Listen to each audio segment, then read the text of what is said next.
Help us. Please, little girl, don't run. Please. A grown man, 6 feet tall, arms like iron, covered in blood, was begging a 10-year-old child not to leave him to die in the woods. Jessie didn't scream. She didn't cry. She just stood there barefoot in the frost, staring at 4 enormous men chained to a tree, beaten so badly she could barely tell where one wound ended and another began. And in that single frozen moment, a little girl from a town nobody had ever heard of made a decision that would bring 1,900 motorcycle riders to her doorstep. If this story moves you, hit that subscribe button right now, follow along until the very end, and drop a comment telling me what city you are watching from. I want to see exactly how far this story travels. The morning Jessie Calloway walked into those woods, she wasn't looking for anything. She never was. That was the thing about Jessie that most people in Copper Ridge, Oregon never quite understood. Other kids her age spent their Saturdays chasing each other through the neighborhood, screaming and laughing and doing all the things 10-year-olds were supposed to do. But Jessie had never been that kind of kid. She was the kind who sat by the window during a rainstorm and listened. The kind who could name every bird in the county by its song alone. The kind who found more comfort in the rustling of pine trees than in any conversation she'd ever had with another human being. Her mother Diane used to say, that girl was born with the soul of someone who's already lived a whole life. She meant it as a compliment. Most days it felt true. Copper Ridge was the kind of town that barely registered on a map. Population just under 3,000. One diner, one gas station, one church with a cracked bell that only rang on Christmas and Easter. The kind of place where everybody knew your name, your business, and your grandmother's maiden name. It was quiet, peaceful, safe, or at least that's what everyone believed. It was a Saturday in mid-October, and the air had that knife-sharp bite that comes before the first real freeze of the season. Jessie had pulled on her heaviest flannel jacket, shoved her feet into her worn sneakers. The left one had a hole near the toe and slipped out the back door before her mother could ask where she was going. She didn't have a destination. She never did. She just walked. The trail she found that morning wasn't really a trail at all. It was more of a suggestion, a narrow gap between 2 rows of old-growth pines where the undergrowth had been pressed flat, maybe by deer, maybe by decades of the same feet walking the same invisible line. Jessie had been coming to these woods her whole life, but she'd never found this particular gap before. Something about it pulled at her. She turned and followed it without thinking twice. For 20 minutes, she walked in silence, breathing in the cold, listening to the creak of branches overhead. A woodpecker knocked somewhere to her left. A squirrel dropped an acorn and vanished. Everything was exactly the way it was supposed to be. And then it wasn't. She heard it before she saw it, a sound so low and rough she almost mistook it for an animal. A groan, deep, ragged, barely human. Jessie stopped walking. Every instinct she had told her to turn around. Every voice in her head, her mother's, her teacher's, every stranger danger lesson she'd ever sat through fired at once. Don't go toward that sound. Turn around. Go home. But her feet didn't listen. She crept forward, one careful step at a time, until the trees thinned out into a small natural clearing. And that's when she saw them. 4 men, massive men, each one easily twice her height and 3 times her weight. They were chained to the thick trunk of an old Douglas fir. Real chains, the kind used to lock up heavy equipment, looped around their wrists and ankles and secured with padlocks that looked industrial and cold and absolutely unbreakable. Their leather vests were shredded. Their faces, the parts of their faces she could make out, were swollen and crusted with dried blood. One man's left eye was completely sealed shut. Another had a gash across his chin so deep Jessie could tell even from a distance that it had never been clean. The smell hit her next. Iron, sweat, cold, and something else she had no word for, yet the smell of bodies that had been pushed far past what bodies are supposed to endure. Jessie took 1 step backward. The largest of them moved. His head lifted slowly like it cost him something just to do it. His one good eye, dark brown, shot through with red, found her face across the clearing, and he went completely still. For a moment, neither of them breathed. Then in a voice that sounded like it was being dragged up from somewhere very deep, he said, "Help us, please, little girl, don't run, please." Jessie's whole body went rigid. She knew what they were. She'd have had to be blind not to. The patches on their vests, torn as they were still readable. The death head, the rocker, The two words that every child in every small town between here and the California border knew to give a wide berth. Hell's Angels. Her mother had told her about them. Her father had told her about them before he left. Even old Mrs. Patterson at the library had told her about them, and Mrs. Patterson never talked about anything stronger than chamomile tea. They were dangerous. They were violent. They were not people you got involved with. And yet, the man looking at her wasn't looking at her the way she expected a dangerous man to look at a child. He wasn't threatening her. He wasn't demanding anything. He was begging. That massive, frightening, blood-covered man was looking at her the way a drowning person looks at a rope with desperate, unguarded hope. "Are you?" she started, and her voice came out so small she almost couldn't hear herself. She swallowed. Tried again. "Are you going to hurt me?" The man exhaled. It sounded like it hurt. "No, kid," he said. "We can't even move." There was a pause, then one of the other men, shorter but broader, lifted his head. His lip was split in two places. "We're not going to hurt you," he said. His voice was surprisingly gentle. We need help. We need somebody to go get help, that's all. Can you do that?" Jessie looked at each of them in turn. One wasn't moving at all. His chest was rising and falling, but barely, and his face was the wrong color gray at the edges, pale in the center. "Is he dead?" she whispered. "Not yet," the big man said. "But he will be if we stay here much longer. Temperature's going to drop tonight. He won't make it through." Something shifted in Jessie's chest. It wasn't courage, not exactly. It was something simpler and more instinctive than courage. It was the same thing that made her kneel in the mud to move a worm off the sidewalk, oh, so it wouldn't dry out. The same thing that made her sit with the stray cat behind the diner every afternoon for 2 weeks until it finally let her pet it. She couldn't walk away from something that needed help. She just couldn't. "My name is Jessie," she said, surprising herself. The big man blinked. Then slowly, painfully, something that might have once been a smile moved across what was left of his face. "Garrett," he said. "My name is Garrett." "What happened to you?" she asked. Garrett exchanged a look with the man beside him. Something passed between them, some silent conversation that Jessie couldn't read. Then Garrett turned back to her. "Bad people happen to us," he said. "The Iron Reapers," the broad man said, and Garrett's jaw tightened. "You don't need to know the details, kid," Garrett said. "You just need to know that we were ambushed and we need help. And if you can get anyone with bolt cutters or something to cut these chains, or I swear to you on everything I have left, that nobody is going to harm a single hair on your head. You have my word."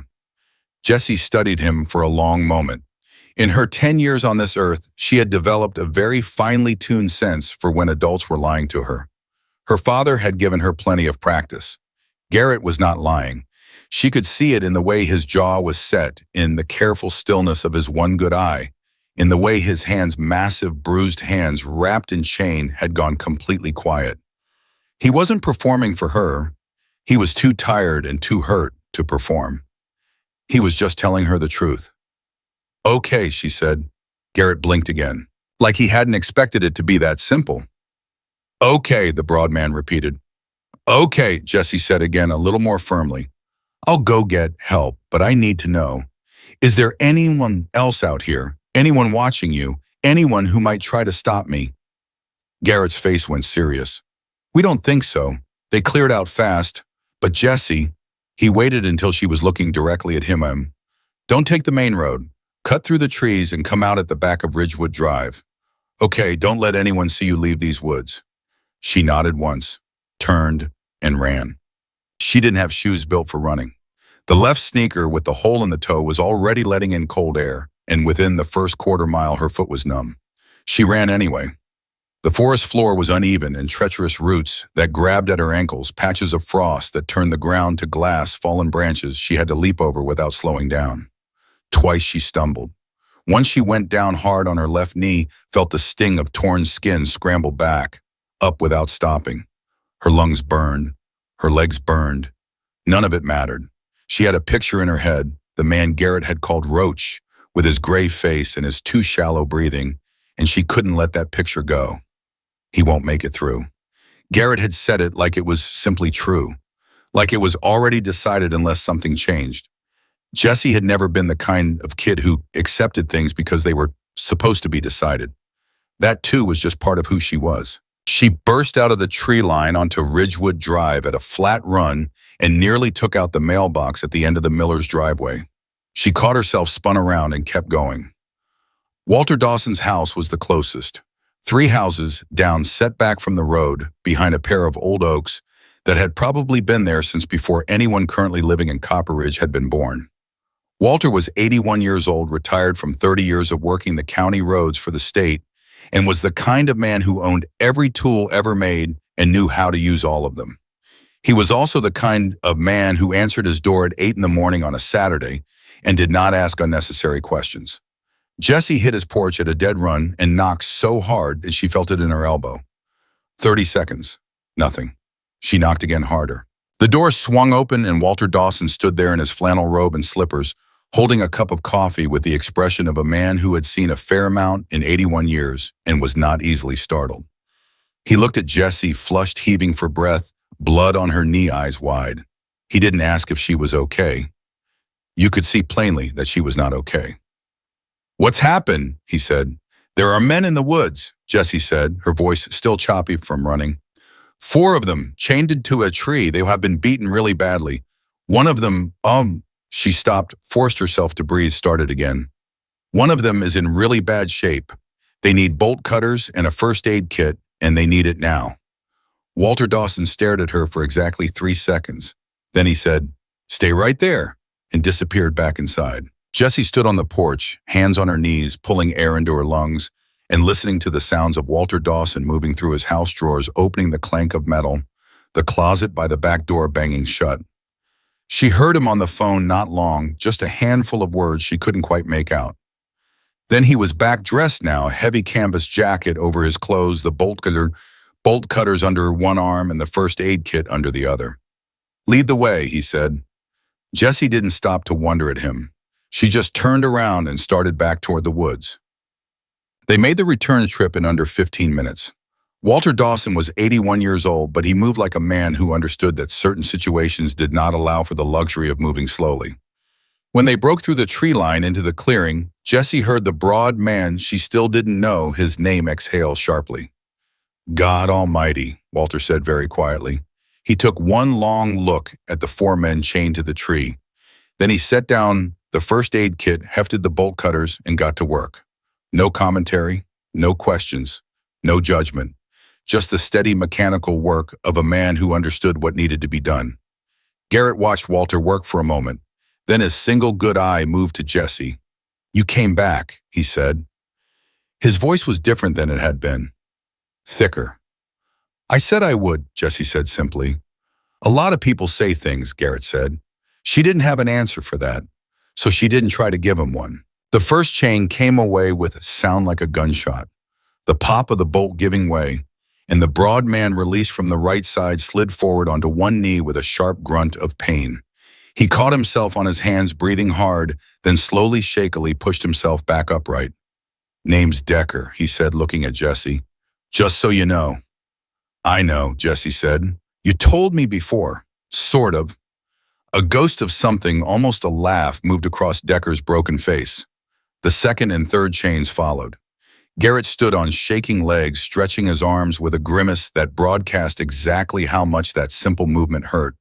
The 4th man, younger than the others, barely more than a bone in a man's body, with a long cut above his right eyebrow that had bled and dried and bled again, sat against the tree trunk and looked at Jessie with something she couldn't immediately name. Then she realized what it was. It was wonder. Walter was already kneeling beside Roach, opening the first aid kit. "Somebody needs to call an ambulance for this one," he said. His voice was calm, but there was an urgency under it that Jessie could feel. "No hospitals," Garrett said immediately. Walter looked up at him without expression. "Son, I don't care what your reasons are. This man has a head injury, and he's been out here all night in the cold. He needs more than I've got in this kit."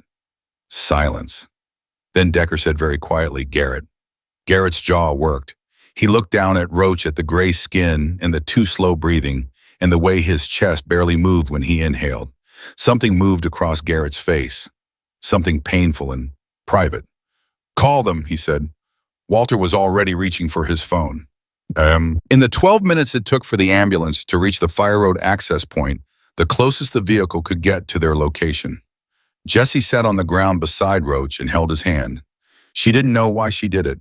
She didn't think about it. She just sat down and she picked up his hand, which was cold and heavy and limp, and she held it. Garrett, standing now leaning against the tree they'd all been chained to just 20 minutes earlier, watched her do it. "How old are you?" he asked. 10, Jessie said, not looking up. 10 years old, Garrett said, like he was saying it to himself more than to her. "And you walked back into these woods for us." "I walked back for him," Jessie said, simply nodding toward Roach. "The rest of you are going to be okay." Garrett was quiet for a moment. "You don't know who we are, do you?" he asked. "I mean, you know, but you don't really know." "I know you're Hell's Angels," Jessie said. "Yeah. I know people are scared of you." "Yeah. Are they right to be?" The question landed like a stone dropped into still water. Decker looked over. The young one, whose name Jessie would later learn was Cooper, shifted his weight. Garrett was quiet for a long time. "Sometimes," he finally said. "We're not good men, Jessie. I'm not going to lie to you and tell you we are. But," he stopped, started again. "We have a code, and the code says you don't leave a debt unpaid." Jessie looked up at him then. "You don't owe me anything," she said. "I just did what anybody would do." Garrett shook his head slowly. "No," he said, "that's where you were wrong. What you did, most people wouldn't do it. I've been in this life a long time. I know exactly what most people do when they see us in trouble." "What do they do?" Jessie asked. "They walk away," Garrett said. "They walk away and they tell themselves it was the smart thing to do." Jessie thought about that. "Was it today?" Garrett said. And despite everything, the chains, the blood, the cordon, the man lying half unconscious at Jessie's feet, something that was unmistakably a real smile broke through his battered face. "No, today the smart thing was what you did." In the distance, they heard the wail of the ambulance, finally cutting through the trees. Roach's hand twitched slightly in Jessie's. She gripped it tighter and didn't let go until the paramedics reached them. By the time the ambulance had come and gone and the paramedics had loaded Roach onto the stretcher, with the kind of focused efficiency that told Jessie they were worried but not hopeless, and Walter had packed up what remained of his first aid kit, and the 3 remaining men had been patched up as best anyone could manage with what was available. By the time all of that had happened, the cold had deepened and the light in the forest had changed. It was still morning, barely, but it felt like the world had been running at twice its normal speed for the last 2 hours, and now that things had finally slowed down, the weight of everything that had just happened settled over the clearing like a second kind of cold. Garrett stood. Decker stood. Cooper sat on a log, elbows on his knees, staring at the ground. Walter Dawson picked up the bolt cutters, tucked them under his arm, looked around the clearing one final time and said to Garrett, "You need a ride somewhere." Garrett looked at him for a moment. "You'd give us a ride?" "I gave a 10-year-old girl a set of bolt cutters and followed her into the woods at 8 in the morning without asking a single question," Walter said dryly. "I think I've already established that I'm not particularly concerned about appearances." Decker made a sound that started as a laugh and turned into a wince. "Yeah," Garrett said after a pause. "A ride would be good." Walter nodded. He looked at Jessie. "You coming?" Jessie looked at the 3 men, at the clearing, at the chains still lying on the ground where Walter had cut them loose. "I should get home," she said. "My mom doesn't know where I am." Walter nodded again. "I'll drive you first." They walked out of the woods together, Walter, Jessie, and 3 massive battered men in torn leather vests, in the kind of silence that isn't awkward at all, but simply full. Full of everything that had happened. Full of everything that hadn't been said. At the tree line where the woods gave way to Ridgewood Drive, Garrett stopped. "Jessie," she turned. He looked at her for a long moment, really looked at her in the way that very few adults in her life had ever looked at her, like she was someone who mattered, not because of what she'd done, but because of who she was. "Thank you," he said. Not the way people say thank you when they were being polite. The other way. The way people say it when they mean, "I will carry this with me for the rest of my life." Jessie held his gaze for a moment. "Take care of Roach," she said. Then she turned and walked to Walter's truck. She didn't look back, but she heard it just barely. Just at the edge of what was audible, the sound of Decker saying something to Garrett in a low voice, and Garrett's response quieter still. Just two words she almost couldn't make out. Almost. She's something. Jessie climbed into the passenger seat of Walter's truck, pulled the door shut, and stared straight ahead through the windshield at the road, in the trees, in the cold October morning that had started so ordinary and ended somewhere she didn't have a word for yet. Walter started the engine. "Your mother's going to have questions," he said conversationally. "Yeah," Jessie said. "What are you going to tell her?" Jessie was quiet for a moment. Then she said very carefully, "That I went for a walk and I helped some people who needed help." Walter considered this. "That's the truth," he said. "Yeah," Jessie said. "It is." Walter pulled out of the driveway and onto Ridgewood Drive, and neither of them spoke again until they reached her house.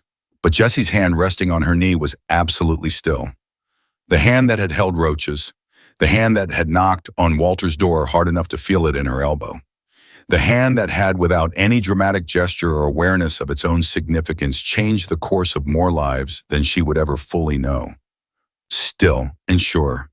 The same hand, the same girl, the same quiet, stubborn, irreducible certainty that some things just needed to be done and that when you were the person standing in the right place at the right moment, you did them. No matter who was asking, Diane Calloway was standing at the kitchen sink when Jessie walked through the back door, and she knew immediately that something had happened. Mothers always know. It isn't something they learn. It's something that gets wired into them the moment they first hold their child. Some deep biological alarm that fires not on evidence but on instinct, and Diane's was going off like a smoke detector in a burning building. She turned from the sink, looked at Jessie, took in the torn knee of her jeans, the flush still high in her cheeks from running the mud caked into the sole of the sneaker with the hole in it. And then she looked at Jessie's face, really looked at it, and saw something there that she hadn't seen before. Not fear, not guilt. Something older than either of those things. "Jessie Marie Calloway," she said, very quietly, which was always worse than loud. "Mom, where have you been?" It wasn't a question. It was a door being held open, and the only thing left to decide was whether Jessie was going to walk through it honestly or try to find another way around it. Jessie set her mud-caked sneakers on the mat by the door. She straightened up. She looked at her mother and she said, "I need to tell you something, and I need you to let me finish before you say anything. Can you do that?" Diane's eyes narrowed. She pulled out the nearest kitchen chair and sat down in it like a woman bracing for impact. "Talk," she said. Jessie talked. She told it straight, the way she always told things, no decoration, no hedging, just the sequence of events laid end to end in the order they happened. The trail she'd never found before. The clearing, the chains, the four men, Garrett's voice asking her not to run, her run to Walter Dawson's house, the bolt cutters, Roach on the stretcher. By the time she finished, Diane Calloway had not moved a single muscle except to put both of her hands flat on the kitchen table in front of her, as if she needed to feel something solid and real beneath her palms. The kitchen was completely silent. Then Diane said, "You went back." "Yes," Jessie said. "You knew who they were and you went back." "Yes." "Jessie." Her mother's voice cracked on the second syllable. Just slightly, but Jessie heard it. "You are 10 years old." "I know how old I am, Mom." "Those men, do you have any idea?" Diane stopped, started again, her hands pressed harder against the table. "Those men they don't operate by the same rules as everyone else. They have enemies, real enemies, the kind of people who chain 4 grown men to a tree and leave them there. And you walked back into those woods." "They needed help," Jessie said simply. "Jessie." "Mom." Jessie's voice was quiet but completely steady. "If it had been anybody else chained to that tree, if it had been Mr. Hoffman from the hardware store, or Pastor Greg or anybody, you wouldn't even be upset right now. You'd be telling the whole town what I did." Diane opened her mouth, closed it. "The fact that they wear patches doesn't mean they stop being people," Jessie said. "Roach was dying. I could see it. I wasn't going to walk away from that." Another silence. Longer this time. Diane looked at her daughter, this small, quiet, impossibly stubborn child who had somehow, without anyone quite noticing, grown a spine of pure iron, and something in her expression shifted. The fear was still there. It probably always would be. But underneath it, something else moved. Something that looked, if you knew where to look, a great deal like pride. Are you hurt? Diane asked finally. My knee, Jessie said. I fell.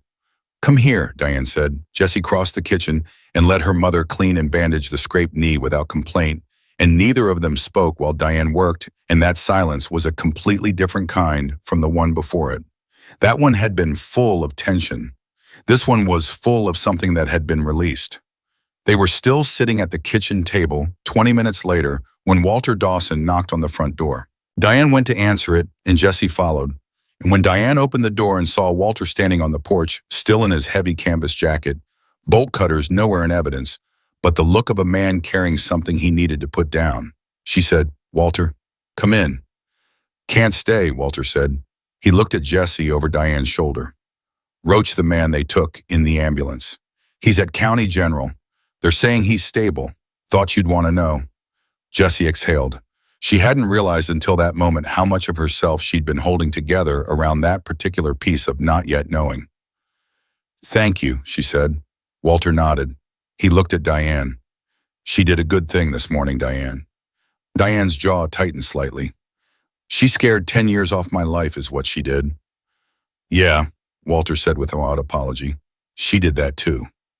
He left. Jessie and her mother stood in the doorway and watched his truck back out of the driveway. Then Diane put her arm around Jessie's shoulders and pulled her inside and closed the door against the cold. You're grounded, Diane said. I know, Jessie said. 2 weeks. Okay. And you're going to sit down tonight and tell me every single detail again because I need to hear it when my heart rate is below 120. Okay, Mom. They went back to the kitchen. And neither of them had any idea that outside quietly and quickly and with the efficiency of a well-oiled machine that had been running for decades, word was already moving. It moved the way word always moves in worlds that operate outside the visible edges of ordinary life, not through phones or news channels or social media, but through the old channels. Voice to voice, rider to rider, chapter to chapter, across state lines, across mountain ranges, across the length and breadth of a country that most people in Copper Ridge, Oregon, had never thought much about. 4 angels down, Copper Ridge, Iron Reapers, and a little girl who came back. By noon, the first bikes had appeared on the highway outside of town. Just a handful at first, 3, then 5, then a dozen rolling in from the south with that low particular thunder that you feel in your sternum before you hear it with your ears. The people of Copper Ridge notice them the way you notice weather coming. You feel the change in pressure first, then you see the clouds. At the diner on Main Street, Betty Hollis set down the coffee pot she was holding and pressed herself gently against the counter, watching through the window as the bikes rolled past. How many is that now? She said to no one in particular. 12, said Frank Maurer from his stool at the end of the counter, without looking up from his eggs. Where are they going? Frank finally looked up. He watched the last bike pass. Nowhere good, he said. By 2 o'clock in the afternoon, it was no longer 12. Garrett had made 2 phone calls from the back of Walter Dawson's truck on the way out of the woods that morning. Just 2. But those 2 calls had branched and multiplied the way a crack spreads through glass, fast, precise, and impossible to stop once it starts. By the time the sun had reached its low October peak and started its early descent, the highway into Copper Ridge looked like something between a parade and a military convoy. The engines were the first thing Jessie heard.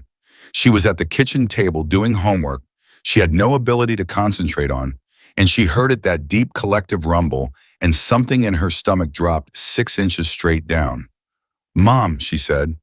Diane at the counter had already stopped what she was doing. She was very still, listening. How many is that? Jessie said. Diane crossed to the window, looked out. Her hand found the edge of the curtain and held it. A lot, she said carefully. The sound grew. Jessie got up and went to the window beside her mother, and what she saw made her breath stop in her chest. Because it wasn't a few bikes on the highway anymore. It was a river of them, a slow, rolling, thundering river of chrome and leather and noise that stretched as far back as she could see, and it was moving toward Copper Ridge with the kind of quiet, deliberate momentum that has nothing to do with speed and everything to do with intention. Mom, Jessie said quietly, I think they know. Diane's hand tightened on the curtain. Go to your room, she said. Mom, Hi. See, her mother turned to look at her, and the expression on her face was not panic. Diane Calloway was not a woman who panicked, but it was the closest thing to it that Jessie had ever seen on her. Please, go to your room.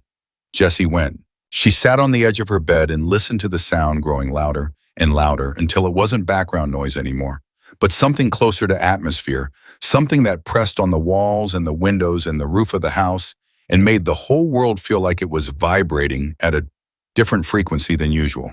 Her phone buzzed. A text from her classmate Maya Street is on the news. Then another from a number she didn't recognize. Are you the girl? Then 5 more from numbers she didn't know. All is some version of the same question. She set the phone face down on the bed. Downstairs, she heard her mother on the phone, not the careful, controlled voice Diane used with most people, but the rapid, clipped voice she only used when something was genuinely wrong, and she was trying not to let it become more wrong. Jessie couldn't make out the words, just the tone. She was still sitting there when the knock came. Not at the back door. The front. 3 knocks. Firm. Measured. Not aggressive, but not quiet either. The knock of someone who expects to be answered. Jessie heard her mother's footsteps cross the living room, heard the front door open, heard a voice deep male deliberate, and then her mother's voice higher and tighter than usual, and then a pause. Then her mother called up the stairs, "Jessie, come down, please." Jessie came down. Standing on the front porch framed by the open door and the cold October afternoon light was a man she had never seen before. He was older than Garrett, somewhere in his 60s maybe, with gray threading through a dark beard and a posture that communicated without any particular effort that he was accustomed to being the largest presence in any room he entered. His leather vest was immaculate. The patches on it were the same as the ones she'd seen in the woods that morning, but there were more of them and they were arranged differently, and even without knowing exactly what they meant, Jessie understood immediately that they meant something significant. Behind him at the bottom of the porch steps stood 2 other men, both large, both still, both watching the street. The man on the porch looked at Jessie for a moment without speaking. His eyes were dry and sharp and carried in them the particular quality of someone who has spent a very long time learning to read people quickly and accurately. Then he said, "You're Jessie." It wasn't a question. "Yes," she said. "My name is Stokes," he said. "I run things." He said it simply the way you might say you run a hardware store. Factual, unadorned. "Garrett called me this morning." "Okay," Jessie said. Stokes looked at Diane. "Ma'am, I apologize for coming to your home. I understand this is not what you would have chosen. But I needed to meet your daughter, and I needed to do it in person." He paused. "My men, some of them can be difficult to manage when they feel something is owed. I wanted to get here before that became a problem." Diane looked at him for a long moment. "What kind of problem?" she said. "The loud kind," Stokes said. "The kind that parks 300 motorcycles in front of your house and doesn't move until they feel the debt is addressed." Diane was very still. "And you're here to do what exactly? Address it?" "I'm here to make sure it gets addressed the right way," Stokes said, "which means quietly and with your permission and without frightening your daughter or disrupting this town more than we already have." Another silence. Diane looked at Jessie. Jessie looked back at her mother. Some communication passed between them that required no words at all, the way communication between people who know each other completely sometimes can. "5 minutes, Diane said to Stokes, "and you can come in, but your men stay outside." Stokes nodded once. "Thank you." He came inside. He sat at the kitchen table, the same table where Jessie had eaten breakfast that morning 6 hours and a lifetime ago. And he folded his hands in front of him and looked at Jessie with those sharp gray eyes and said, "Tell me what you saw in those woods, exactly, in your own words." So Jessie told him. She told it the same way she'd told her mother, straight, clean, without embellishment. And Stokes listened the way very few adults had ever listened to her in her life, completely, still completely present, not waiting for his turn to speak, but actually hearing every word she said. When she finished, he was quiet for a moment. "You weren't afraid," he said. "I was afraid," Jessie corrected him. "I was afraid the whole time." "But you went back anyway." "Yes." "Why?" She looked at him. "Because Roach needed help." Stokes held her gaze. "Just that simple." "Yes." Jessie said. Just that simple. Something moved in those gray eyes, something that had lived there a long time and didn't come to the surface often. Garrett said you held his hand, Stokes said. Oh, you waited for the ambulance. Jessie shrugged slightly. He was cold. The kitchen was very quiet. Then Stokes reached into the inside pocket of his vest and set something on the table between them. A coin. Heavy dark metal about the size of a silver dollar. The death head on one side. On the other, a set of symbols Jessie didn't know. Do you know what this is? Stokes asked. No, Jessie said. This is a protection marker, Stokes said. In our world, when someone does something that cannot be repaid, not in any practical way, we give them this. It means that anyone wearing our patch anywhere in this country will know your name, will know what you did, and will treat you and yours accordingly. He paused. It means you and your mother have friends in places that most people never want to need friends. Diane, standing at the counter, said nothing, but Jessie saw her swallow. I don't want anything, Jessie said carefully. I know that, Stokes said. That's exactly why you're getting this. He slid the coin across the table toward her. Jessie looked at it. She didn't reach for it immediately. She looked at it the way she looked at most things, carefully taking her time, making sure she understood what she was being offered before she accepted it. If I take this, she said slowly, does that mean I owe you something? Stokes almost smiled. No, he said. It means we owe you. There's a difference, a large one. Jessie picked up the coin. It was heavier than she expected. It sat in her palm with a solidity that felt significant, though she couldn't have said exactly why. How is Roach? She asked. Stable, Stokes said. Cracked ribs, mild concussion. He'll be sore for a while. He held her gaze. He's alive because of you. Jessie closed her hand around the coin. Stokes stood. He pushed the chair back and stood, and even in the small kitchen, in the low-ceilinged ordinariness of a normal family home, he occupied space the way a landmark does, like something you have to orient yourself around. He looked at Diane. The men outside, I'll have most of them cleared out of town before dark. There'll be a few who stay tonight closer to the edge of town, not to cause trouble. He paused. There's still the matter of the Iron Reapers to settle. Until that's handled, I prefer to have eyes nearby. Diane's voice was precise and deliberate. What does settling that look like? Not what you're thinking, Stokes said. We don't need to make things worse in this town. The people who did this to my men will face what they need to face through channels that won't touch you or your daughter.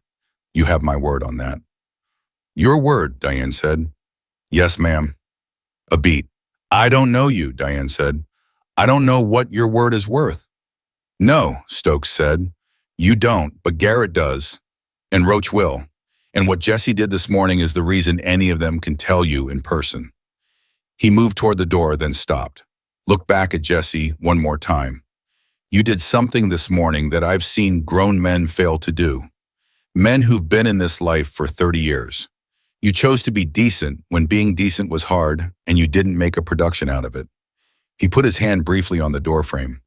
The world needs more of that, he said quietly. Don't let anyone talk you out of it. He left.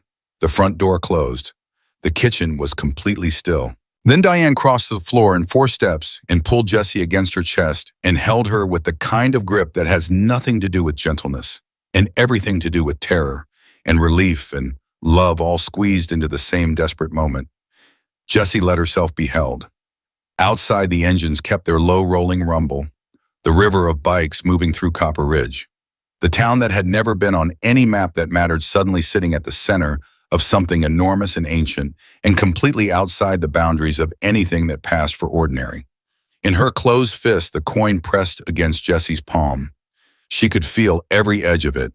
And somewhere across town in the parking lot behind the sheriff's department, Deputy Ray Colton was standing at his car with his phone pressed hard against his ear, watching the bikes roll through and saying to the voice on the other end, I need you to tell me what the Iron Reapers were doing in Copper Ridge. And I need you to tell me right now.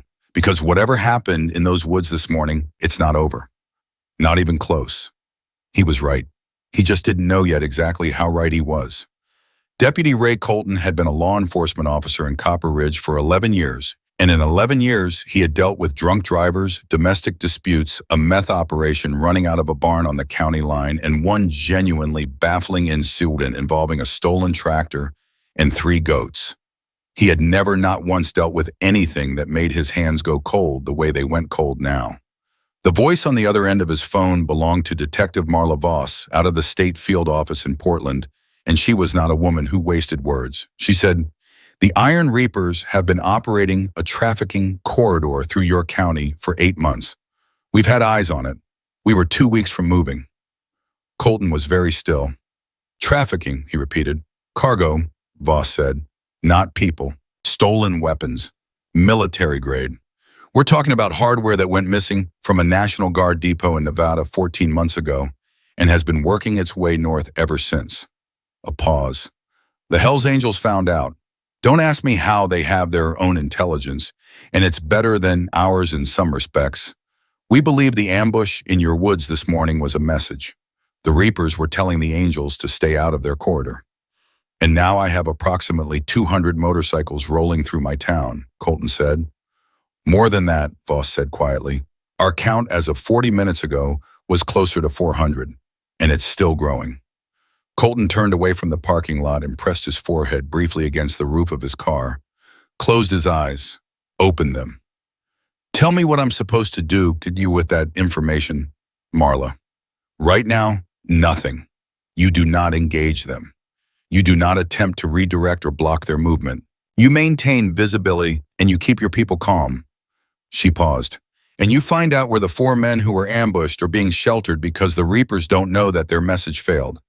They still think those men are dead or dying in those woods. When they find out they're not," she didn't finish the sentence. She didn't need to. "When they find out they're not," Colton said, "they're going to want to fix that." "Yes," Voss said, "which means Copper Ridge is about to become a pressure point between 2 organizations that between them have more firepower than your entire county sheriff's department." Another pause and then more quietly, "Ray, is it true about the child?" Colton exhaled. "Yeah," he said, "it's true." A beat of silence that felt different from the others. "She's 10 years old. 10 years old." Voss said something very quiet that he almost didn't catch. It sounded like, "God help us." Then she was back to business. "Keep her out of it. Whatever happens next, that child stays completely out of it. Are we clear?" "Clear," Colton said. He lowered the phone, looked out at the main street of Copper Ridge, where the last of the afternoon light was dropping fast and the sound of engines had become as constant and ambient as wind. His town, his people, his problem. He got in the car and drove toward the center of it.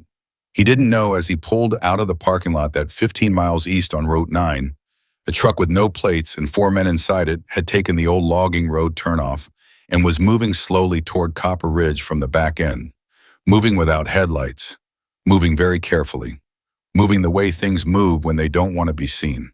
The Iron Reapers had not, as Voss assumed, been unaware that their message had failed.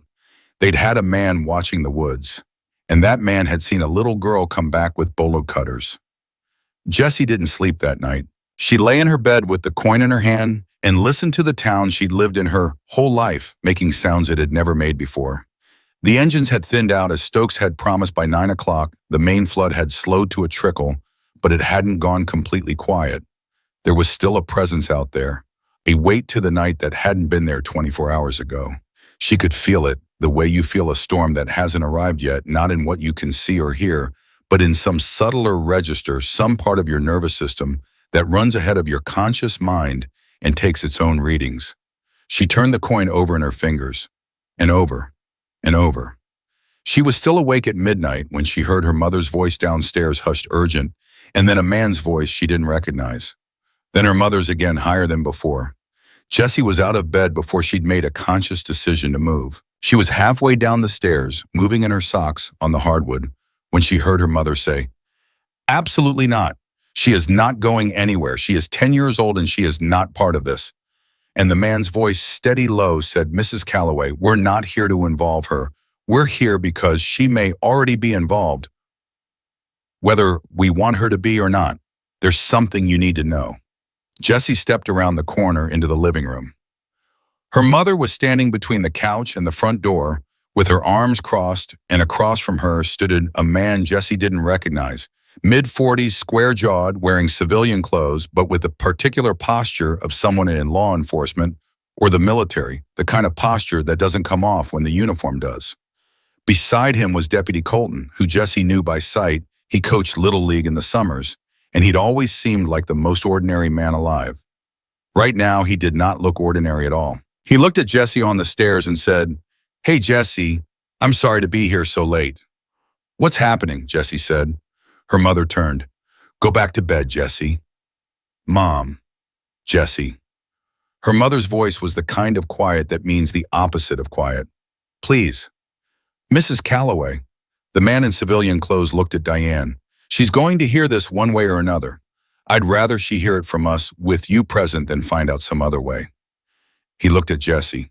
"Can you come sit down?" Diane's jaw worked. Then she looked at Jessie and said, "Come down, sit next to me." Jessie came down the stairs and sat next to her mother on the couch, and the man he introduced himself as Agent Dennis Cray, state level, he said, though he didn't specify from which department, sat in the armchair across from them and leaned forward with his elbows on his knees. "Jessie," he said, "the men you helped this morning, Garrett and the others, they were ambushed because they knew something about a criminal operation moving through this area. The people who ambushed them are called the Iron Reapers, and they are not like most criminals you might have heard about. They are organized, they are well-funded, and they are," he paused, choosing his word carefully, "reactive. When something disrupts their plans, they respond quickly." Jessie looked at him, and finding out that the men they left to die are actually alive disrupts their plans. Cray looked at her for a beat. Then he said, "Yes, exactly." "So they know," Jessie said. "We believe so," Cray said. "We believe they had someone watching, and that person saw you." Diane made a sound that was not quite a word. Her hand found Jessie's arm and tightened around it. "They saw a child," Cray said carefully. "They don't necessarily know who you are or where you live. But in a town this size, that information isn't hard to get. And these men, they don't leave loose ends." The room was very quiet. Then Jessie said, "What does that mean for us?" "It means we'd like to have someone outside your house tonight," Colton said. He was leaning against the wall near the door, and he was watching Jessie with an expression that mixed professional seriousness with something more personal, something uncomfortable. "Just as a precaution. And it means," Cray said, "that the best thing that could happen right now for you, for your mother, for this whole situation, is if the Hells Angels currently camped on the edge of your town were aware of this development." Diane went very still. "You want to use my daughter to communicate with them?" "No," Cray said. "I want to go to them directly, but they won't talk to me. They won't talk to any of us. They have a relationship with your daughter, not with law enforcement." He held Diane's gaze. "I'm asking for a name. The name of whoever she spoke to this afternoon. If you can give me that, I go to them myself. Jessie stays here. Jessie stays safe." Silence. Diane looked at Jessie. Jessie looked back at her mother, and in that look was a whole conversation that no one else in the room could hear. Diane's eyes said, "I don't like this. I don't trust this. I want you nowhere near any of it." And Jessie's eyes said back, "I know. But it's already here. It came to us. We don't get to choose that anymore." "Stokes," Jessie said. She looked at Cray. "His name is Stokes." Cray nodded slowly. He reached into his jacket pocket and produced a card, which he set on the coffee table. "If anything happens, anything at all, anything that feels wrong, you call that number. It goes directly to me. Day or night." He stood. "I'm sorry this came to your home." "That seems to be a theme today," Diane said flatly. Cray almost smiled. Then he and Colton left and the front door closed, and Jessie heard 2 sets of footsteps crossing the porch and then the sound of a car starting. Diane was on her feet before the engine noise had faded. She went to the window, stood there for a moment. Then she turned around and looked at Jessie with an expression that Jessie had no category for. It was too many things at once packed into a single face with nowhere to go. "I need you to understand something," Diane said. Her voice was completely controlled.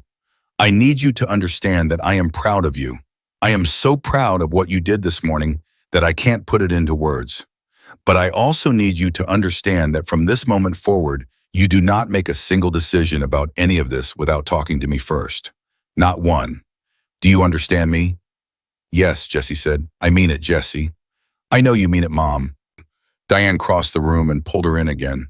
The same desperate grip as before, and this time when she held on, her shoulders were shaking slightly. Not crying. Diane Calloway did not cry easily, but close enough that Jessie could feel it. I'm okay, Jessie said, muffled against her mother's shoulder. I know, Diane said. I know you are.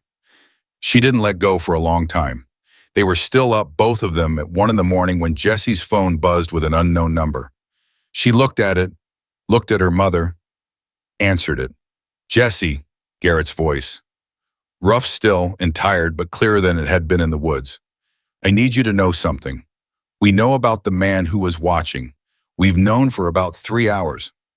Jessie stood up straighter. Is my family in danger? You were for about 2 hours this afternoon, Garrett said. You're not anymore. What does that mean? A pause. It means the man who was watching isn't watching anymore. It means the information chain is broken. Another pause heavier than the first. I'm telling you this because I said we don't leave debts, and that means we don't leave people exposed who put themselves at risk for us. You kept us alive. I'm not going to let someone put a target on your back for doing it. Diane had come to stand beside Jessie, close enough to hear. Jessie watched her mother's face move through several expressions very quickly. Garrett, Jessie said carefully, what did you do? Nothing that crosses a line, Garrett said, but nothing that needs explaining to a 10-year-old either. A beat. You trust me? Jessie thought about him in the woods, about his one good eye finding her face, about the way he'd said, please, like it cost him something. Yeah, she said, I trust you. Good, Garrett said. Then sleep. Your house is covered. Nothing is getting near it tonight. How many? She started. Enough, Garrett said simply. Enough that you can sleep. The line went quiet. Jessie lowered the phone. Her mother was looking at her with that unreadable expression again. Jessie waited for her to say something. For several seconds, Diane just stood there, processing, her mind working behind her eyes the way it always did when she was taking in something too large to handle quickly. Then she said, This is the most insane night of my life. Same, Jessie said. Something broke open in Diane's face, not quite a laugh, not quite a sob, but something in the vicinity of both, and she shook her head once hard like she was trying to clear it. Bed, she said. Both of us, right now. They went to bed, and outside in the quiet of the Copper Ridge night, in positions that no casual observer would have noticed or understood, 5 men in leather vests sat very still and watched the street around a small house where a 10-year-old girl lay in her bed with a coin in her fist, finally sleeping. But 15 miles away, something else was happening. Agent Cray had found Stokes. He'd been directed to the parking lot of a closed service station on the edge of town where a loose cluster of bikes sat in the dark, and where Stokes stood, leaning against the wall with a cup of gas station coffee going cold in his hand, as if he'd been expecting someone to come. Maybe he had. Cray walked across the lot toward him. He didn't pull rank. He didn't open with credentials or authority or procedure because he understood, in the way that some law enforcement officers learn, usually the hard way, that none of those things worked here. He said, the Iron Reapers have a weapons cache. We've been tracking it for 14 months. We're 2 weeks from a coordinated takedown. If your people move on them before that window closes, the entire operation collapses and the weapons stay loose. Stokes looked at him, didn't speak. I'm asking you to wait 2 weeks, Cray said. 2 weeks, and the Reapers are in federal custody, and your men get their justice through a system that will actually put those people in a cage. Stokes took a slow sip of his cold coffee. And if I say no, he said, then I watch what happens, Cray said, and I can't guarantee anything about what comes after. Stokes looked out at the dark. A long silence passed, the kind that has a weight. You came here yourself, Stokes said finally. No backup visible, no attempt to make this official. He looked at Cray sideways. That tells me something. What does it tell you? It tells me you're not here because you're following procedure, Stokes said. You're here because someone in that chain of events today mattered to you in a way that procedure doesn't cover. Cray said nothing. Stokes nodded slowly. The girl, he said, still nothing. Yeah, Stokes said, as if confirming something he already knew. She does that. He drank the last of his coffee. Set the cup down on the ledge behind him. 2 weeks, he said. You have my word. Cray held the older man's gaze for a moment. Then he said, I'll take it. He turned and walked back across the lot. He was almost to his car when Stokes's voice came from behind him, level and certain. Agent Cray. Cray turned. Whatever your operation finds in those 2 weeks, Stokes said, make sure it sticks. Make sure every single one of them goes away for a long time. A pause. Because if it doesn't stick, if they walk on a technicality or a bad warrant, or any one of the 100 ways your world lets people like that slip through, I will not be asking for a second extension. It wasn't a threat. It was a fact delivered with the calm of something that has been true for a long time and will continue to be true, regardless of anyone's feelings about it. Cray looked at him for a moment. It'll stick, he said. He got in his car, drove back toward town, drove past the quiet street where Jessie Calloway was finally asleep, past the 5 men he couldn't quite see in the dark, and thought not for the first time that day, and not for the last, about what a 10-year-old girl with a hole in her sneaker had set in motion by simply refusing to walk away from something that needed help. The coin in her fist, the chain on the ground, the impossible, irreversible ripple of one small act of ordinary human decency moving outward through a world that didn't get enough of it. He drove. The night held his breath. And 2 miles away, at a truck stop on Route 9, a man with no plates on his vehicle was on the phone saying in a low, tight voice, "Tell me you have a location on the girl." And the voice on the other end was silent for 3 long seconds before it said, "We had one. We don't anymore."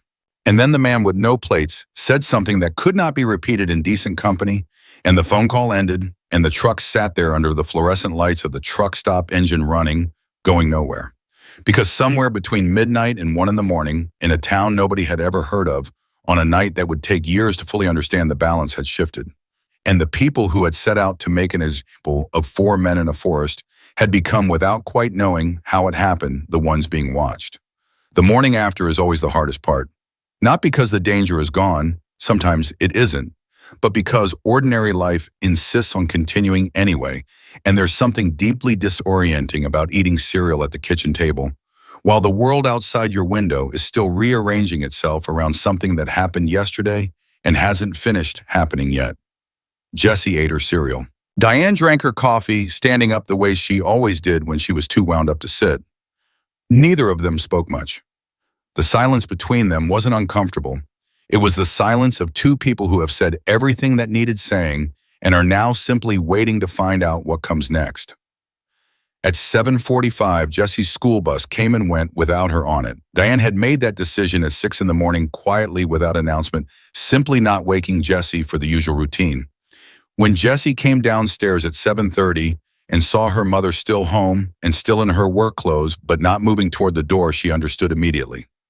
"How long?" Jessie asked. "Until I know it's settled," Diane said. Jessie sat down and poured her cereal and didn't argue.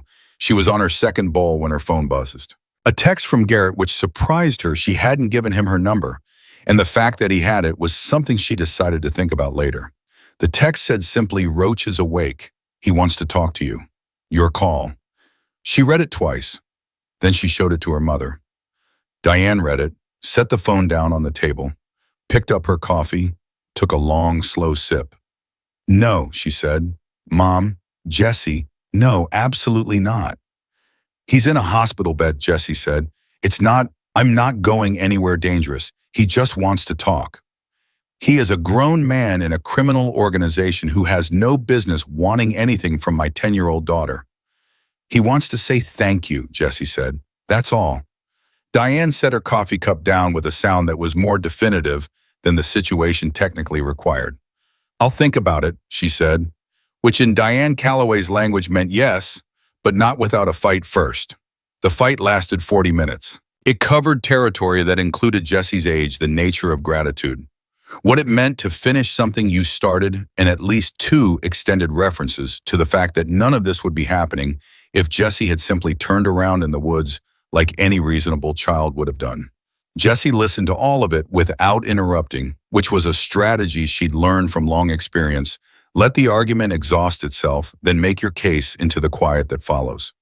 When Diane finally ran out of steam and sat down across from her daughter, with the expression of someone who already knows they've lost and is trying to decide how to lose gracefully, Jessie said, "You could come with me." Diane looked at her. "You could come," Jessie said again. "It doesn't have to be just me. You come with me, you're there the whole time, and if you want to leave at any point, we leave. No argument." A pause. "County General," Diane said. "County General," Jessie confirmed. "Hospital, public, nurses everywhere." Another pause. Diane stood up. "Get your shoes on," she said, "and not the ones with the hole." They were in the car 20 minutes later. County General was 40 minutes from Copper Ridge on a good day.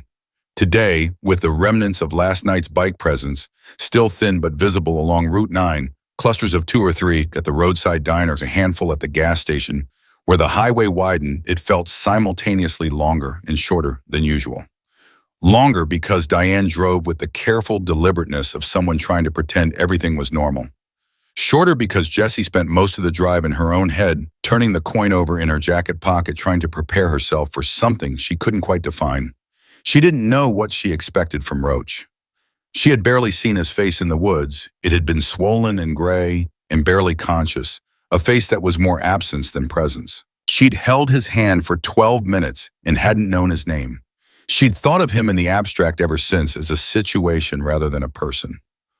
Alive, stable. These were words that kept the abstraction going. Now she was going to have to meet the actual person. County General's parking lot was ordinary in the way that hospital parking lots always are: functional, little bleak, completely indifferent to whatever is happening in the lives of the people crossing it. Jessie and Diane crossed it together, and Diane's hand found Jessie's without either of them deciding it would. They walked through the sliding glass doors holding hands, which was something Jessie hadn't done in probably 2 years, but which felt right now exactly right. The room number had come in a follow-up text from Garrett. 3rd floor room, 317. They took the elevator without speaking. The door to 317 was half open. Diane stopped outside it, looked at Jessie. Jessie looked back. Then Diane raised one hand and knocked twice on the doorframe. "Come in," said a voice. It was not the voice Jessie expected. She had expected something rough and damaged, the voice of the man she'd seen in the woods. What she heard instead was quieter, slower. The voice of someone who had been broken and was in the early stages of putting himself back together and knew it. They came in. The man in the bed was smaller than she thought he would be. That was the first thing she registered, and she understood immediately why, when she'd seen him in the woods, he'd been in chains compared against 3 other men who were all larger than average, in a context that made everything feel bigger and more extreme. Here in a hospital bed with his right arm in a brace and a bandage above his left ear, and a face that was still mottled with bruising, but was recognizably human. Again, he was just a man. Maybe 40, lean, dark circles under both eyes, hands that lay quiet on the blanket still carrying the marks of what had been done to them. He looked at Jessie. For a moment, neither of them said anything. Then Roach said, "You're smaller than I thought you'd be." Jessie said, "You're smaller than I thought you'd be too." Something moved in his face. Not quite a smile, smiling, clearly still hurt, but the shape of one. "Garrett said you were something," he said. "Garrett talks too much," Jessie said. This time it was an actual smile, quick and sharp, cut short by the pain it caused. "Yeah," he said, "he really does." He looked at Diane, standing just inside the door. "Mrs. Calloway, I'm sorry for all of this. Genuinely." Diane held his gaze for a moment. "Are you?" she said. Not unkindly, but with the precision of a woman who needed to take the measure of something before she accepted it. "Yes, ma'am," Roach said, simply, without performance. Diane's posture changed slightly. Barely perceptible, but Jessie, who had been reading her mother her entire life, perceived it. "Jessie wanted to come," Diane said. "I'm here because I wanted to see who I should be thanking for keeping my daughter safe last night." Roach looked at her for a moment. "That was Garrett's call," he said. "I was unconscious for most of it." But he paused and something shifted in his expression, something that went deeper than gratitude and had a different quality to it entirely. "Garrett told me this morning what she did, in the woods." He looked at Jessie. "I need you to know that I know, and that I know what it cost you to do it even if you don't." "It didn't cost me anything," Jessie said. "You were scared," Roach said. Garrett told me you asked him if we were going to hurt you. That means you knew there was a chance we might, and you came back anyway. Jessie was quiet. That costs something, Roach said. Even at 10 years old, maybe especially at 10 years old. He held her gaze. I have a daughter, she's 8. Her name is Clara. He stopped, started again. If I hadn't made it out of those woods, she would have grown up without a father. I know what that does to a kid. I know it in a way that His jaw tightened and he looked away for a second, and when he looked back, his eyes were clear. But the effort of keeping them that way was visible. You gave her father back. I don't know how to put a number on that. The room was very quiet. Jessie felt something pressing behind her eyes. She blinked it back. How old were you, she said carefully, when you lost yours? Roach looked at her. Your father, Jessie said. How old were you? A long beat. 9, he said. Jessie nodded once as if confirming something she already suspected. Then you know exactly what I would have been walking away from, she said. If I'd kept going. Roach stared at her. Diane made a sound in the back of her throat that she immediately controlled, but Jessie heard it. Yeah, Roach said. His voice had gone rough in a different way than before. I guess I do. They stayed for 20 minutes.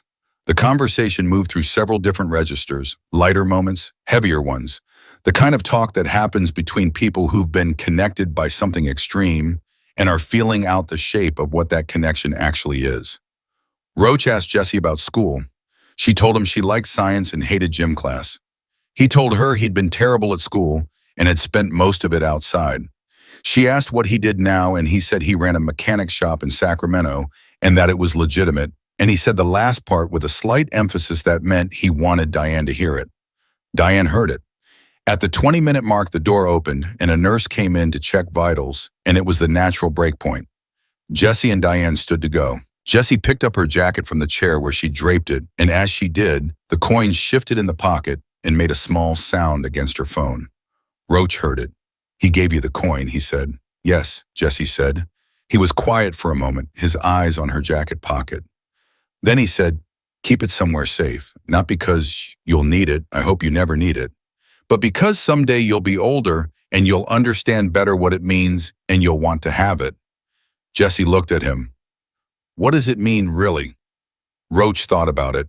It means you did the right thing when the right thing was hard, he said, and that there are people in this world who don't forget that. Jessie slid the coin back into her pocket. Get better, she said. Working on it, Roach said. They left. In the elevator on the way down, Diane put her arm around Jessie's shoulders and didn't say anything. The elevator reached the ground floor. The doors opened. They walked back through the lobby, through the sliding glass doors across the parking lot. When they reached the car, Diane unlocked it but didn't get in immediately. She stood with her hand on the roof and looked across the lot at nothing in particular. He's not what I expected, she said finally. No, Jessie agreed. None of them are. No. Diane got in the car. Jessie got in. Diane sat for a moment with the key in her hand but not yet in the ignition. This is going to sound strange, she said. Okay, Jessie said. I'm glad you went back. Diane looked at her. In the woods, I'm terrified and I'm furious, and I've aged about 5 years in the last 30 hours. But I'm glad you went back, she swallowed. Because you were right. They're people. Jessie looked at her mother. I know, she said quietly. I know they are. Diane started the car. They were 20 minutes outside of Copper Ridge on the 2-lane stretch of Route 9, where the trees crowded close on both sides and cell service dropped to a single bar when Diane's phone rang through the car's speakers. Colton's number. Diane answered immediately. Ray? Diane. His voice was tight, not panicked. Colton was not a man who panicked on the phone, but stripped down all the ordinary social padding on just the bare structure of necessary communication. Where are you right now? About 20 out, Diane said. On 9, don't come back through town, Colton said. Take the county road cut off at Miller's Creek. Go to your sister's place in Daleville and stay there until I call you. A beat. Diane's hands adjusted on the wheel almost imperceptibly. Ray, what happened? The Reapers made a move this morning, Colton said. It's not what you're thinking. Nobody's hurt nobody from Copper Ridge. But they came into town and there was a confrontation and things are very unsettled right now. And I need you and Jessie out of the area until the dust settles. A pause. Diane's boss. I need you to do this right now without asking me more questions. Can you do that? Diane looked at Jessie. Jessie was completely still, watching her mother's face. Yes, Diane said. Miller's Creek cutoff, Daleville. Good, Colton said. I'll call you within 2 hours. The call ended. The car was silent for 3 seconds. Then Diane said very quietly, hold on, and took the Miller's Creek cutoff at a speed that was technically within the legal limit and felt like a great deal more. Jessie said nothing. She gripped the door handle and thought about Garrett and Stokes and the 5 men she couldn't see in the dark outside her house last night, and Agent Cray saying 2 weeks, and Stokes saying, you have my word. And she tried to assemble these pieces into a picture that made sense, that told her what was happening right now back in the town she'd lived in her whole life, and she couldn't do it. Too many pieces, too much she didn't know. Mom, she said. I know, Diane said. What do you think? I don't know, Diane said. And right now thinking about it isn't going to help either of us. So right now we just drive. Jessie nodded, looked out the window, watched the trees going past. They had been driving for 11 minutes when Jessie's phone rang. Garrett. She looked at her mother. Diane glanced at the screen, gave the smallest possible nod. Jessie answered, what's happening? Are you out of town? Garrett said. No preamble, no greeting. Yes. Good, he exhaled. The Reapers sent 3 men into Copper Ridge this morning looking for you. His voice was steady, but the edges of it were hard in a way she hadn't heard before. They didn't find you because you weren't there. Jessie's stomach dropped. Garrett, they're gone now, he said immediately. We had people in town. Stokes had people in town. The 3 men were, he paused, choosing the word with care, discouraged from completing their purpose, and are currently in the custody of Agent Cray, who apparently was already parked 2 blocks from your street at 6 this morning. Another pause. Which means your friend, Cray, anticipated this and didn't tell us, which is a conversation I'm going to have with him later. But everyone is safe, Jessie said. In the town, everyone is safe. Everyone in the town is safe, Garrett confirmed. She heard Diane exhale. Garrett, Jessie said slowly, they came for me specifically. Yes. Because of what I did. Yes. His voice went quieter. Jessie, I need you to hear something, and I need you to really hear it. This is not your fault. What you did in those woods was right. What the Reapers did in response to it is on them, not on you.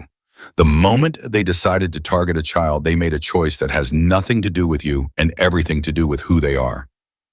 A pause. Do you understand me? Jessie was quiet for a moment. I understand you, she said. I don't know if I believe it yet. That's honest, Garrett said. That's fair. Give it time. How much time does this have left? She asked. The question was simple and direct and asked for something that Garrett could not fully promise, and they both knew it. The silence before he answered was the length of a man weighing what he could honestly say against what he wanted to say. Cray's operation moves up, Garrett said.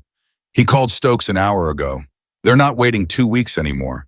48 hours, he said. Maybe less. The Reapers just made themselves loud when they needed to stay quiet, and that gave Cray everything he needed to accelerate his timeline. Another pause. 48 hours, Jessie. Then the people who did this are in federal custody, and this is over. 48 hours, she repeated. Stay where you're going. Don't come back to Copper Ridge until I call you. I will call you. Okay. Okay, Jessie said. And Jessie? Yeah. How's Roach? She almost smiled. Smaller than I expected, she said. But okay, he's okay. She heard it in his voice, the thing that wasn't quite relief because it had been mostly settled already, but was the final piece of something clicking into place.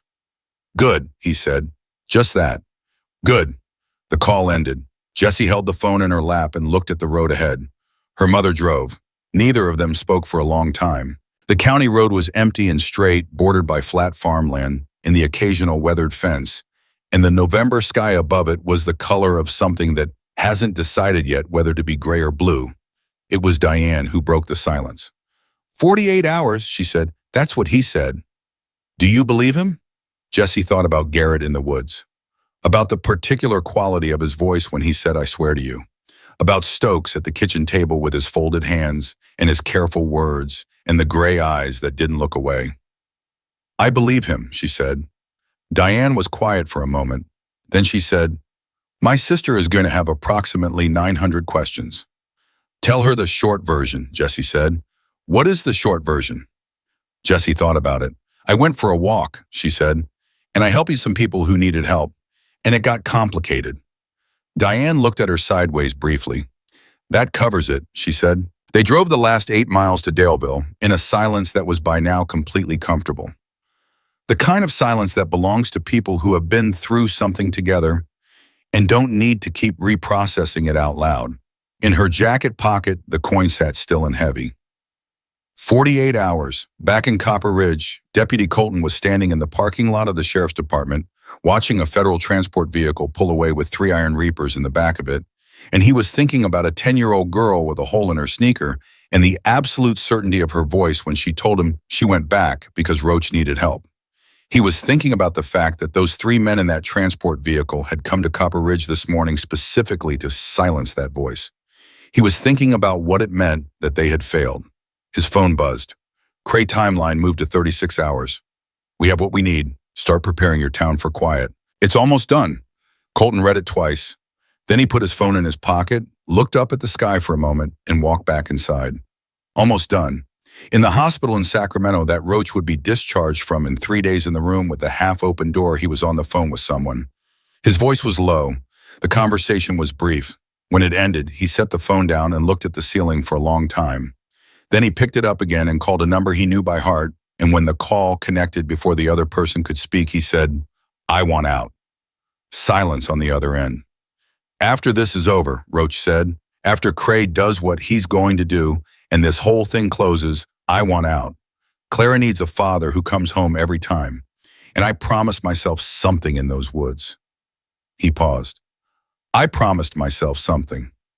The voice on the other end was Garrett's, and Garrett was quiet for a long time. "Yeah," he said finally. The one word carrying the weight of a longer answer.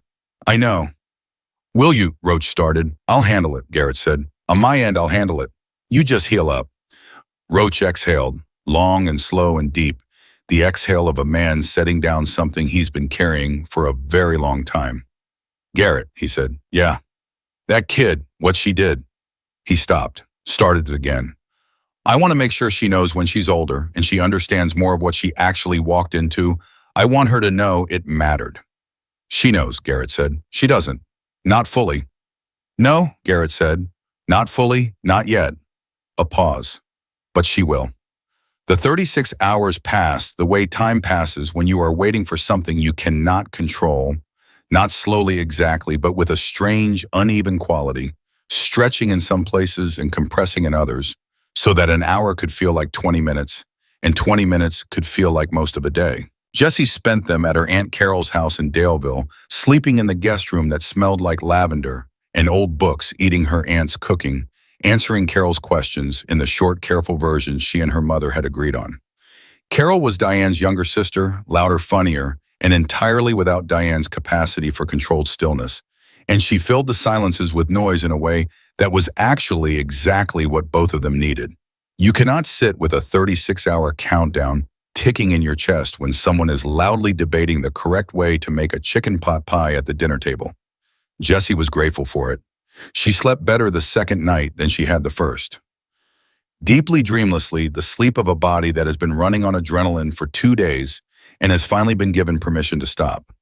She woke at 6 in the morning to gray light and the smell of coffee and her mother's voice low and urgent coming from the kitchen. She was downstairs in 40 seconds. Diane was standing at Carol's kitchen counter with her phone pressed to her ear, and her face had the expression Jessie now recognized as the one her mother wore when she was processing something significant and forcing herself to do it calmly. She held up one finger when she saw Jessie. "Wait." Jessie waited. The call lasted 2 more minutes. Diane said very little, mostly yes and I understand, and one long silence in the middle where she closed her eyes briefly. Then she said thank you and lowered the phone. She looked at Jessie. "It's done," she said. The words were simple, and they landed with a weight that was completely disproportionate to their size. "Cray?" Jessie asked. "Colton," Diane said. "Ray called. Federal operation executed at 4 this morning. 17 arrests across 3 counties. The weapons cache was recovered." She paused. "The Iron Reapers are finished." Jessie stood very still. "All of them," she said. "The ones connected to this," Diane said. "The ones who came to Copper Ridge. The ones who ordered," she stopped, chose her words, "the ones responsible for what happened in those woods." Jessie exhaled, slow and controlled and then less controlled, and then she sat down in Carol's kitchen chair and put both hands flat on the table the way her mother had done 2 days ago, needing something solid, and just breathed. Carol, who had appeared in the kitchen doorway in her robe, looked between the two of them, read the room accurately, and said nothing. She went to the coffee maker instead and started filling mugs, and that small, ordinary act of someone doing a useful thing in the background was somehow exactly the right response. "Can we go home?" Jessie asked. "Ray says yes," Diane said. "He says this morning is fine." She paused. "He also says," she smiled slightly, "for the first time in 2 days, that he would appreciate it if you and I could stop generating federal-level situations in his county for the foreseeable future. He actually said that." "He said it more diplomatically," Diane said, "but that was the substance." Carol set 3 mugs of coffee on the table. She looked at Jessie. "Can someone please tell me the long version now?" she said, "because the short version has been absolutely killing me." They told her the long version over the next hour and a half. Carol interrupted approximately 30 times. By the end of it, she was sitting across from Jessie with her hands wrapped around her mug and an expression on her face that mixed disbelief, admiration, and the particular kind of anxiety that belongs to people who love someone who does dangerous things by instinct. "You held his hand," Carol said. "He was cold," Jessie said. Carol looked at Diane. She held his hand. "I know," Diane said. Carol looked back at Jessie. "You are," she said carefully, "the most remarkable and terrifying child I have ever met in my life. And I say that with complete love." "Thank you," Jessie said. They drove home. Copper Ridge looked exactly the same. That was always the strange part, how a place can be the site of something enormous and then snap back to its own ordinary face so quickly that you question your memory of the enormity. The same diner, the same gas station, the same cracked church bell visible above the tree line as they came in on Route 9. The same streets, the same houses, the same people going about the same business. And yet, 3 days ago, 1,400 motorcycles had rolled through this town. Federal agents had arrested 17 people across 3 counties before dawn this morning. 3 men had come to this specific street looking for a specific child. None of those things had left a visible mark on the surface of Copper Ridge, Oregon. They had happened underneath in the places where a town's real life is lived, and they would continue to live there, layered into the memory of the people who'd been present for them. The house looked exactly as they'd left it. Diane pulled into the driveway and turned off the engine and sat for a moment. "Home," she said. "Home," Jessie agreed. She was out of the car and halfway to the front door when she stopped. Sitting on the porch step, propped against the railing, was a small package wrapped in brown paper. No shipping label, no postage. Just her name written in a heavy, deliberate hand that she didn't recognize but somehow knew. Jessie. She picked it up. It was light. She turned it over in her hands. "What is that?" Diane said from behind her. "I don't know yet," Jessie said. She sat down on the porch step and opened it carefully. The brown paper came away to reveal a small wooden box, the kind that closes with a brass latch. She undid the latch and opened the lid. Inside, nestled in a piece of dark cloth, was a photograph. She lifted it out. 4 men standing together in what looked like the parking lot of a garage.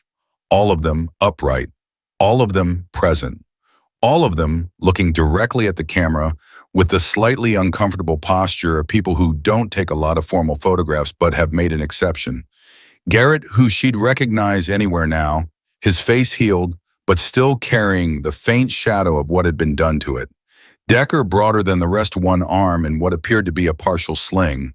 Cooper, the young one, the one who'd looked at her with wonder, he was almost smiling, caught somewhere between the attempt and the real thing. And on the far right, thinner than the others, with his arm held slightly away from his body, the way people hold themselves when their ribs are still knitting back together, Roach.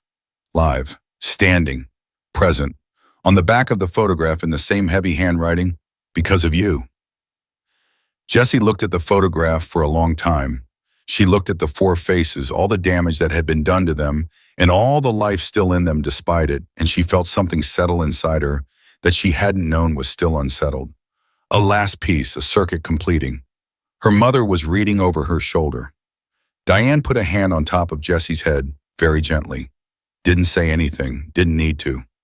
Jessie put the photograph back in the box and closed the brass latch. She went inside.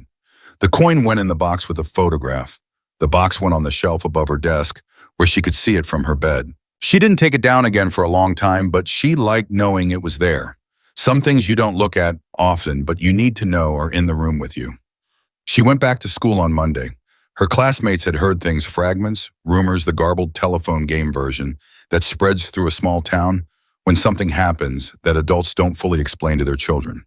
Maya had approximately 40 questions.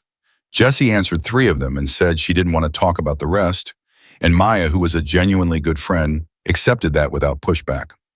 Life resumed its ordinary shape, but not exactly the same shape. Things that have been through pressure come out slightly different, not broken, not damaged, just permanently altered in ways that only show up when you look closely. Jessie couldn't have pointed to the specific change. She just knew it was there, the way you know a room has been rearranged even when everything looks roughly the same at first glance. She was quieter at school, more deliberate. She had always been observant, but the observation had a different quality now, less passive, more intentional. She paid attention to people in a new way, to the ones who were struggling, to the ones who were carrying something, to the small signals that a person needs something and has no idea how to ask. Her teacher, Mrs. Holloway, noticed. She kept her after class one afternoon in late November and said, "Jessie, are you okay? You seem different lately." Jessie thought about how to answer that. "I think I'm fine," she said finally. "I think maybe I just understand some things better than I did before." Mrs. Holloway studied her for a moment. "Things like what?" "Things like," Jessie paused, "like how when something needs to be done and you're the person who's standing there, you can't keep waiting for someone else to do it." Mrs. Holloway was quiet for a beat. Then she said, "That's a significant thing to understand at 10 years old." "I had good teachers," Jessie said. It wasn't until 3 weeks after everything had settled that Garrett called. It was a Sunday afternoon and Jessie was doing homework at the kitchen table, and when the number came up, she answered it on the second ring. "Hey," Garrett said. "Hey," she said. "How's school?" "Fine. How are your ribs?" "Mostly okay." A pause. "Roach is out of the hospital." "I know. He texted me." She had been surprised by that, by the text, by the simple normalcy of it. A man she'd held the hand of in a forest sending her a 3-sentence message about being discharged like it was the most natural thing in the world. Maybe it was. He said Clara got to pick what they had for dinner his first night home. "She picked waffles," Garrett said, "at 7 in the evening, full breakfast spread." He sounded lighter, different from every previous call. Something had released in him too. "Good," Jessie said. "Jessie," his voice shifted slightly, became more careful. "I want to tell you something and I want you to actually hear it, not just say you heard it." "Okay," she said. "What you did in those woods and everything after changed things, not just for us. The weapons Cray recovered in that raid, military grade. The trajectory of where those weapons were heading, we knew more about that than Cray did. And I can tell you that what he stopped was going to cause significant harm to people who had nothing to do with any of this. Regular people, innocent people." He paused. "None of that happens without you going back." Jessie was still. "I'm not trying to make you carry something," Garrett said quickly. "I'm not trying to make this bigger than you want it to be. I need you to know the scope of what your decision meant. Because you were 10 years old and you were barefoot and you were terrified and you went back anyway." And the ripple from that, he stopped. "It's a long ripple, Jessie." She thought about what he'd said in the woods when this had all just started. What most people do when they see us in trouble. They walk away. She thought about every version of herself that might have existed, the one that turned around on the trail, the one that didn't knock on Walter Dawson's door, the one that kept walking, and how each of those versions led somewhere she didn't want to go. "I want to ask you something," she said, and go ahead. "What you said in the woods, that you're not good men." She paused. "Do you still believe that—" The silence was different this time. Longer. Full. "Some of what we've done, yes," Garrett said finally. "I won't lie to you about that. Some of it, yeah. But I've also been thinking about what you said, about them stopping being people." He paused. "I think maybe good and bad are less fixed than I've spent most of my life believing. I think maybe what you actually are is what you do when the moment comes that asks you to show it." "Yeah," Jessie said quietly. "I think that too." "You're going to be something Jessie Calloway," Garrett said. "I said it in the woods and I'll say it now. I don't know what it is yet, but it's going to be something." She looked at the wooden box on the shelf above her desk, the photograph inside it, 4 men standing. "I just want to be useful," she said. "That's all." "Yeah," Garrett said, and she could hear the smile in it, real and unguarded. That's usually where it starts. The call ended. Jessie set her phone down and went back to her homework. The coin was in the box on the shelf. The photograph was in the box on the shelf. The afternoon light was coming through the window at the low angle it takes in late November. The kind of light that makes everything it touches look slightly more real than usual. She had one more math problem to finish. She finished it. 7 years later, Jessie Calloway graduated from an emergency medical technician program in Portland, second in her class, highest practical scores in the cohort. The instructor's note in her file reading, "Simply natural instinct for crisis, exceptional under pressure, does not hesitate."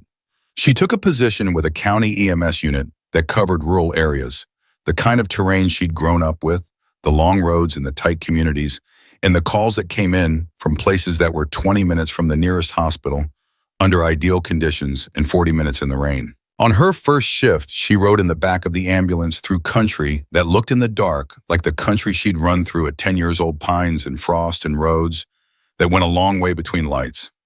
Her partner, a man named Torres, who had been running calls for 15 years, watched her work the first real call of the shift, a man with a cardiac event on a farm 12 miles from town, with the focused, evaluating eye of someone assessing whether the new person was going to be an asset or a liability.